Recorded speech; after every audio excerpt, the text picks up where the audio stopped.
Hi, community. Today we're going to talk about scams, about fraud, about people who are trying to take advantage of us and steal our money, steal our identity.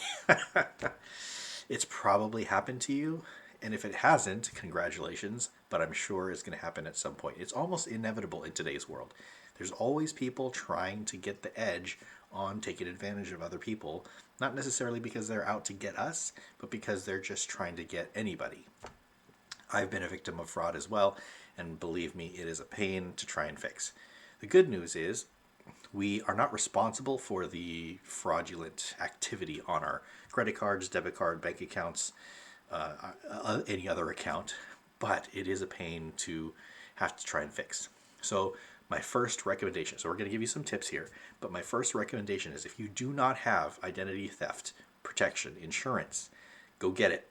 Get it now because it's so common, so commonplace that thieves, identity theft people are out there constantly looking for new ways to hack into our accounts and to fraudulently represent us, and it just ends up being a mess. Get that insurance now. It's totally worth it because if something does happen to you, which again, most likely it will, somebody will be there to help you take care of that. Again, it's not because we owe the money, but because it takes so much effort and time to go back and fix it, filling out all your police reports and affidavits and sending in stuff. Like, just take care of that. That's my first recommendation. So here's some tips on how to recognize scams and then how to avoid them.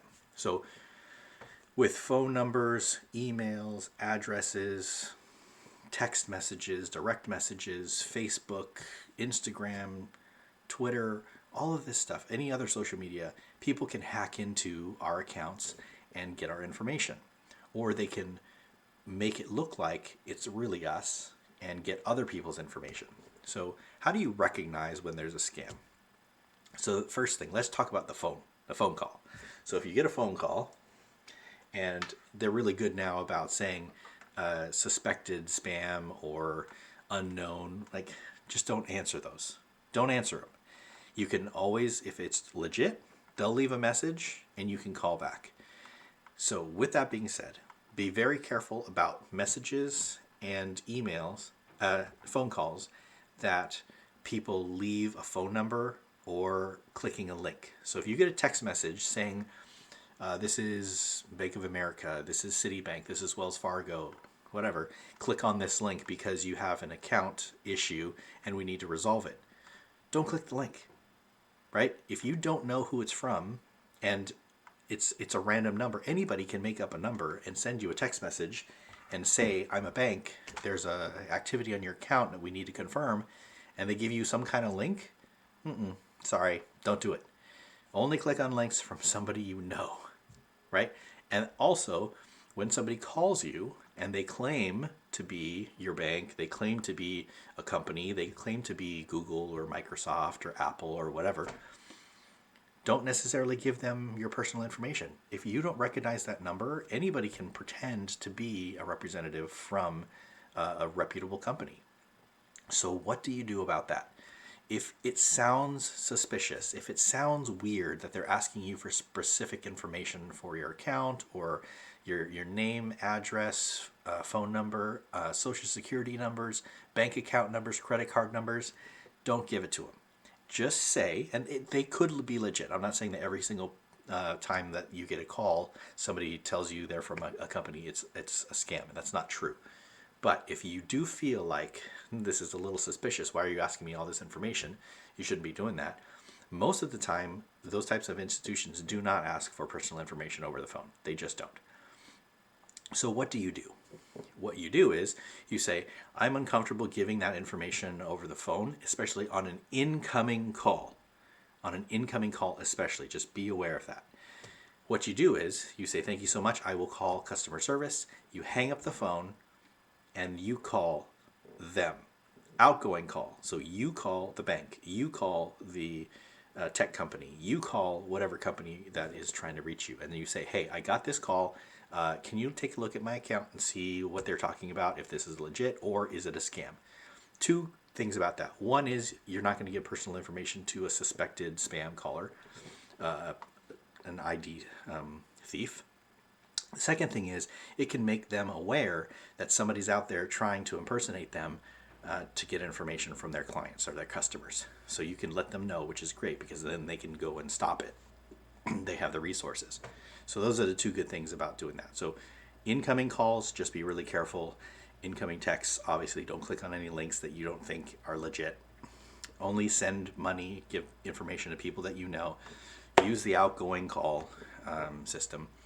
And then when it comes to emails, that's the next thing. When it's coming to emails, there are very smart people out there. Really smart. They make it look like you got an email from Amazon or from eBay or from UPS or from your bank or credit union or whatever. The emails, the logos, they look exactly the same because plenty of people can make a logo look the same and type up an email. Be very careful about the language. Look at the wording. Look at the way that the spaces are. If it's odd, it's not professional, they're skipping over words, it doesn't sound like a properly laid out sentence, just don't click on the links. Don't call those phone numbers. Don't do that. If you do suspect that something may be legit, don't call the number on the email. Go directly to the website of the said company. Call them directly from that. You know that's the legit number. Call directly and then say, hey, I got this email. Same situation. Got this email, said that there was some stuff on my account that was fishy. It wanted me to click on this link. Is that legit? Can you look into that? If it's not, you're letting them know what's going on as well. So only click on links that you trust. Only send money to people you know.